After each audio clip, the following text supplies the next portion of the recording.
Avez-vous le désir que les choses changent? Avez-vous le désir que les choses avancent? Avez-vous le désir de voir la gloire de Dieu se manifester? Et parfois nous faisons tellement d'efforts et nos efforts sont vains, ne semblent pas porter du fruit. Eh bien là, dans Actes chapitre 4, il nous est donné quelques clés, justement, pour porter du fruit. Là, nous sommes dans un contexte un peu particulier, contexte de menace, contexte de persécution, contexte où même là où Pierre et Jean avaient été menacés de mort par les chefs religieux, à tel point que, parce qu'ils avaient parce que Dieu les avait utilisés pour accomplir un miracle, et il nous est dit à partir du verset 27, je vais lire à partir du verset 29, pour aller un peu plus vite. Maintenant, Seigneur, vois comme il nous menace. Donc c'est Pierre, Jean et les autres disciples qui sont là rassemblés sont en train de prier. Et là, voici la prière qu'ils font monter vers le Seigneur. Maintenant, Seigneur, vois comme il nous menace. Et donne à tes serviteurs la force d'annoncer ta parole avec une pleine assurance. Étends ta main pour qu'il se produise des guérisons, des miracles et d'autres signes au nom de ton saint serviteur Jésus. Verset 31, quand ils eurent fini de prier, la terre se mit à trembler sous leurs pieds, à l'endroit où ils étaient assemblés. Et ils furent tous remplis du Saint-Esprit et annonçaient la parole de Dieu avec assurance. Tous ceux qui étaient devenus des croyants vivaient dans une parfaite unité, de cœur et d'esprit. Personne ne se prétendait propriétaire de ses biens, mais ils partageaient tout ce qu'ils avaient. Amen. Nous voyons donc là, comme je le disais en introduction, que le peuple de Dieu est en train de traverser un contexte difficile. Ils sont persécutés, ils sentent la menace. Lorsqu'on parle de menace, c'est une menace au point de vie ou de mort. Pourquoi? Parce qu'ils parlent de Jésus-Christ. Et quel type de prière vont-ils adresser à l'Éternel? Ils ne vont pas demander à ce que la menace cesse. Ils ne vont pas demander à ce que la persécution s'arrête, ce qui serait légitime. Mais ce qui était sur leur cœur, c'était surtout que dans ce contexte, ils puissent annoncer la parole de Dieu, ils puissent continuer d'annoncer la bonne nouvelle de l'Évangile, mais avec assurance. On voit ça dans le verset 29. Donne à tes serviteurs d'annoncer ta parole avec une pleine assurance. Pourquoi font-ils cette demande? Eh bien justement parce qu'ils se trouvent dans une situation difficile. Parce qu'ils se trouvent dans un moment d'épreuve, de souffrance aussi. Et là, eh bien, ils vont prier pour qu'ils puissent continuer de mettre Christ en premier, au péril même de leur vie. Je ne sais pas, vous et moi, comment nous réagissons lorsque nous traversons un moment difficile, lorsque nous traversons une épreuve. Est-ce que nous continuons dans ces moments-là particuliers de mettre Christ en avant, de mettre Christ en premier?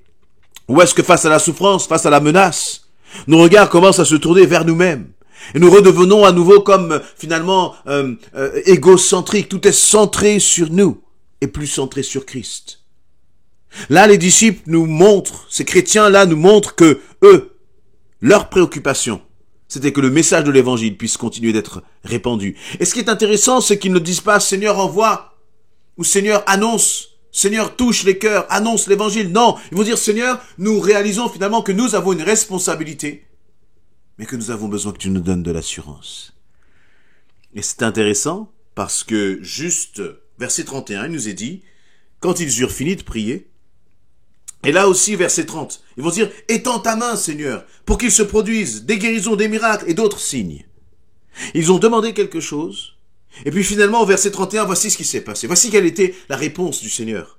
Quand ils eurent fini de prier, la terre se mit à trembler sous leurs pieds, à l'endroit où ils étaient assemblés. Ils furent tous remplis du Saint-Esprit et annonçaient la parole de Dieu avec assurance. On voit donc que le Seigneur a répondu, puisqu'il nous est dit qu'ils ont annoncé la parole de Dieu avec assurance, malgré la menace. Comment ont-ils pu annoncer la parole de Dieu avec assurance? Eh bien, c'est juste parce qu'ils s'étaient maintenant remplis du Saint-Esprit. Tu as besoin d'assurance. Tu as besoin d'assurance. Demande au Seigneur de te baptiser de son esprit. Mais attention, pas de l'assurance pour être plus, convaincant sur ton lieu de travail. Pas de l'assurance pour sortir peut-être d'une timidité qui t'empoisonne. Pas de cette assurance-là. Ce n'est pas qu'elle n'est pas bonne. Mais là, l'assurance qu'ils ont demandé, c'est l'assurance pour servir Dieu. Et c'est ce qui fait toute la différence. On veut dire que le Saint-Esprit n'est pas une sorte de joujou que l'on peut utiliser. Non, le Saint-Esprit est Dieu. Comment dire, dans la dimension de la triunité, le Saint-Esprit est Dieu, c'est pas simplement une puissance. Non, c'est bien plus que cela. Le Père est Dieu, Jésus est Dieu, le Saint-Esprit est Dieu. Et donc ce n'est pas une marionnette qu'on peut manipuler. Mais c'est plutôt le Saint-Esprit qui nous utilise si nous le désirons. Et là, comme les disciples ont prié pour être des instruments efficaces et puissants, justement, entre les mains de l'Éternel pour les projets de Dieu, eh bien Dieu a fait descendre son esprit sur leur vie. Parfois, nous demandons le Saint-Esprit juste pour avoir les sensations, pour ressentir des choses. Et donc c'est toujours quelque chose, une demande qui est égoïste, encore une fois. Alors que là, les disciples ont réalisé que humainement, ce n'était pas possible pour eux de tenir face à la menace. Et donc ils ont dit, Seigneur, donne-nous encore de l'assurance, parce que notre désir, c'est de te servir, quelles que soient les circonstances, quelles que soient les situations. Et le Seigneur, eh bien, nous a dit que le lieu où ils étaient, la terre là, a tremblé. Le Saint-Esprit est descendu sur eux. Et ils ont annoncé la parole de Dieu avec assurance. Autre point intéressant, c'est que comment ont-ils su que finalement, ils avaient cette assurance? Eh bien, c'est en expérimentant. C'est en finalement se mettant encore, entre guillemets, en danger. C'est pas simplement qu'ils ont reçu la terre a tremblé, ils ont reçu le Saint-Esprit et ils ont dit, on a reçu l'assurance. Non. Comment pouvaient-ils savoir qu'ils ont reçu l'assurance? Il a fallu qu'ils fassent preuve de courage.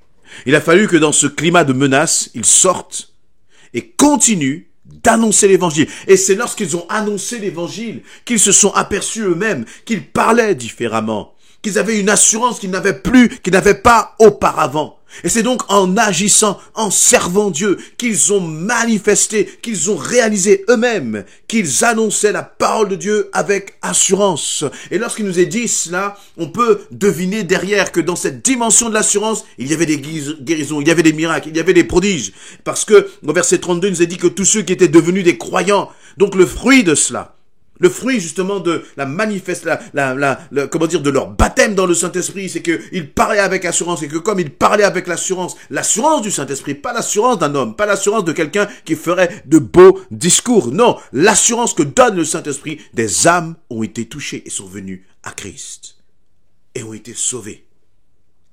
Et ce qui est intéressant, c'est que on voit aussi qu'il y a tous ceux qui étaient devenus, au verset 32, tous ceux qui étaient devenus des croyants vivaient dans une parfaite unité de cœur et d'esprit.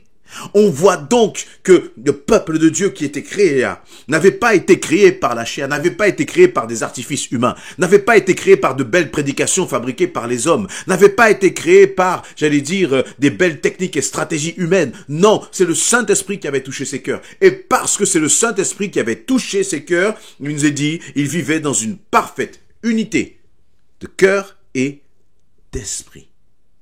Lorsque le Saint-Esprit agit, eh bien, il y a cette unité.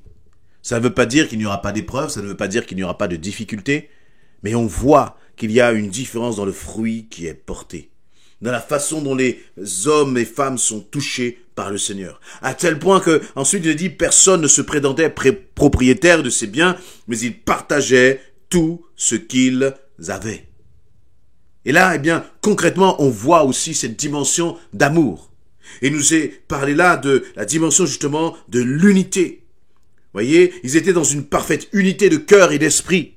On peut fabriquer beaucoup de choses, nous les hommes. On peut peut-être même fabriquer des relations. On peut essayer justement, et c'est très bien de le faire pour entretenir la communion fraternelle, parce que c'est important, mais ce n'est pas suffisant pour avoir une unité solide. Pour avoir une unité qui est solide, il faut que cette unité s'appuie sur ce qui est spirituel. Et c'est pour cela qu'il nous est dit que tous ceux qui devenaient des croyants vivaient dans une parfaite unité de cœur et d'esprit.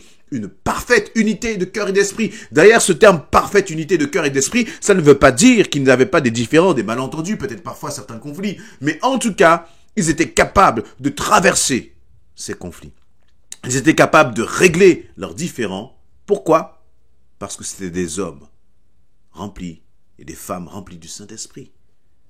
Et c'est pour ça qu'ils avaient une parfaite unité de cœur et d'esprit. Voilà beaucoup de de pensées qui me viennent là dans la lecture de ces quelques lignes. Et qui me fait dire que nos églises, nous avons besoin, mon église, l'église où je me trouve, a besoin vraiment de toute la présence du Saint-Esprit.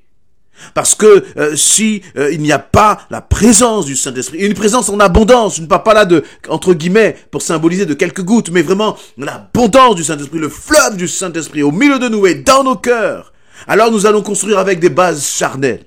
Mais si nous cherchons justement à servir Dieu en disant Seigneur, mais pour te servir, il faut que nous soyons équipés de la puissance du Saint-Esprit, il faut que nous soyons baptisés du Saint-Esprit. Parce que c'est pour toi, c'est pour te servir, c'est pour ton royaume, Seigneur, que nous désirons cela. Le Seigneur va répondre, le Seigneur va te répondre. Et lorsqu'il va te répondre, tu vas devoir aussi te mettre un peu, en épreuve, te mettre un peu à l'action. Et tu verras aussi qu'à travers ta bouche, tu annonceras la parole de Dieu avec assurance. Et c'est le Seigneur finalement qui a ajouté ces hommes et ces femmes à l'église. Et c'est parce que c'est lui qui les a ajoutés qu'ils ont pu vivre justement dans cette dimension de l'unité. Mais attention, cette unité, elle est toujours mise en danger par notre propre chair, par nos personnalités, par nos caractères, par nos blessures parfois du passé. Et je crois que nous avons besoin de laisser la place au Saint-Esprit en nous, de mettre notre chair de côté, de mettre notre volonté, nos désirs de côté. Nous avons besoin de mettre nos propres passions de côté et dire Seigneur, que ta volonté soit faite. Que ce soit toi qui sois manifesté et que je puisse être un instrument d'unité, là, au milieu des frères et sœurs dans lequel tu me places.